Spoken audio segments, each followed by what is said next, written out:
In the heart of London, at the stroke of midnight, an hour infamous as the witching hour, a young orphan girl named Sophie takes thorough measures to ensure all the doors and windows of her home are safely shut. This is when people mysteriously disappear, and while the other kids in her orphanage slumber peacefully, she can't help but sense the ominous presence of a shadowy figure looming in the town. As she busies herself with her book, the orphanage cat catches sight of something alarming. Following the distressed feline onto the balcony, a horrifying sight seizes Sophie's attention. An enormous man making his way stealthily through the empty streets. Terrified, Sophie takes cover under her blanket as the towering figure lifts her from her bed and carries her away from the city. His swift moves and sly tricks prevent him from being discovered as he takes Sophie on a wild, high-speed chase across the countryside. His enormous strides eventually lead them to the edge of a cliff from where the giant leaps into the clouds, finally landing in a surreal terrain, the lair of the giants.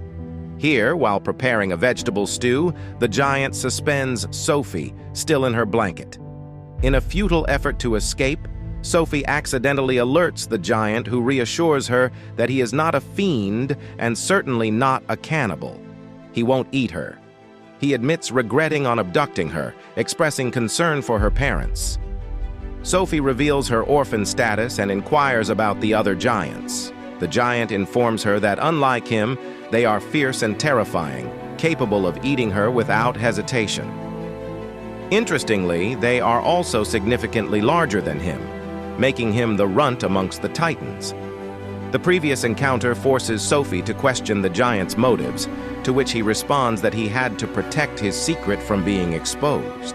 If she revealed his existence, humans would capture him for display in a zoo. Despite Sophie's assurance of keeping his secret, the giant remains skeptical of her promise.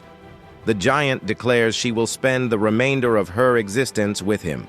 She warns him that she will abscond if he doesn't liberate her, and he retorts that if she ever abandons the house alone, the other giants will consume her.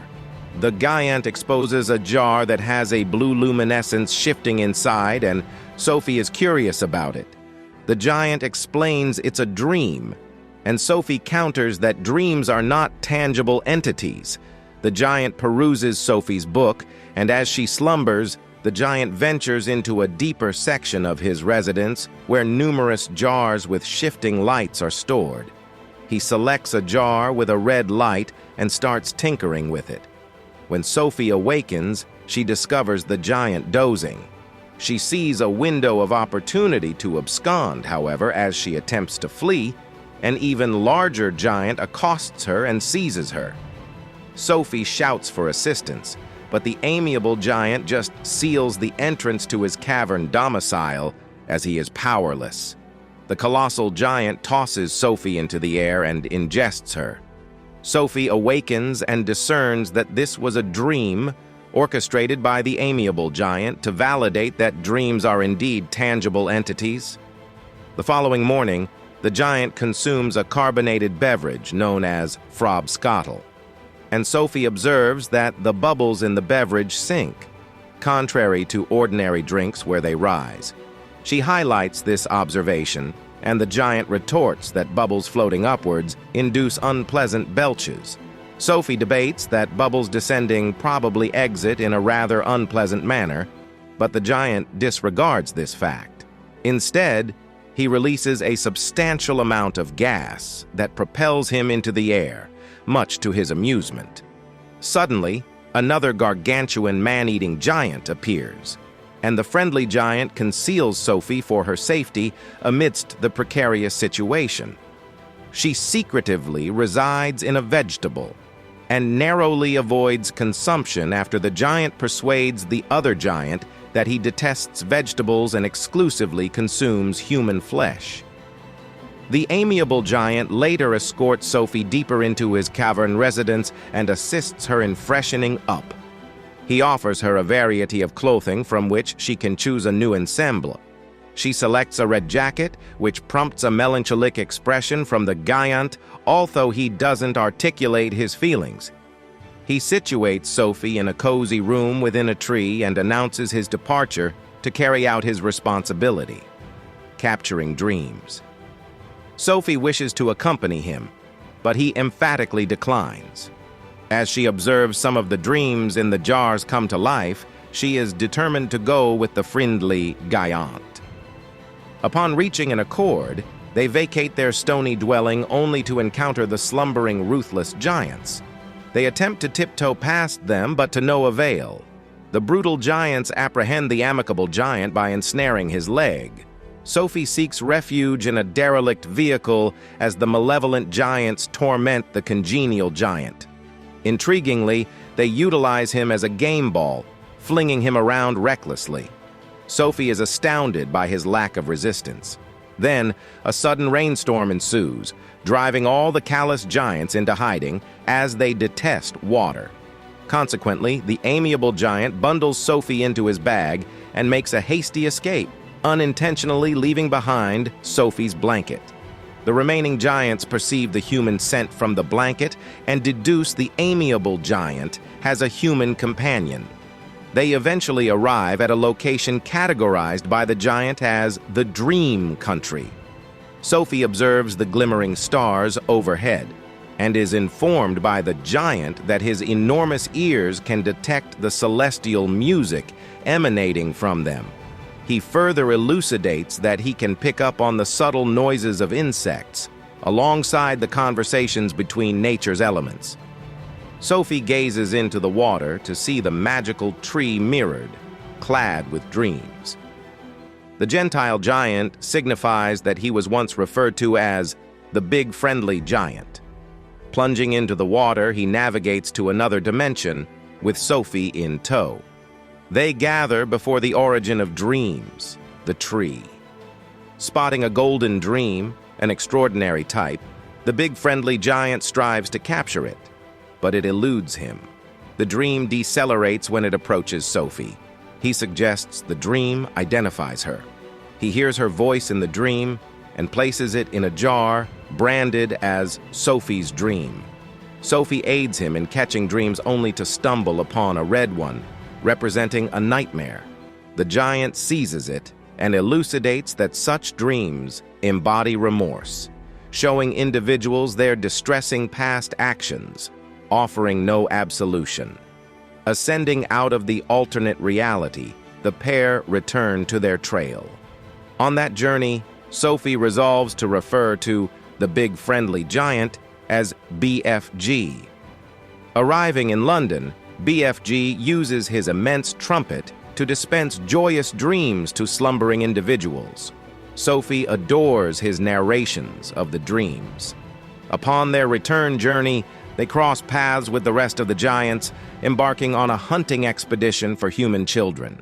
Sophie insists they ought to devise a plan to terminate such horrific actions.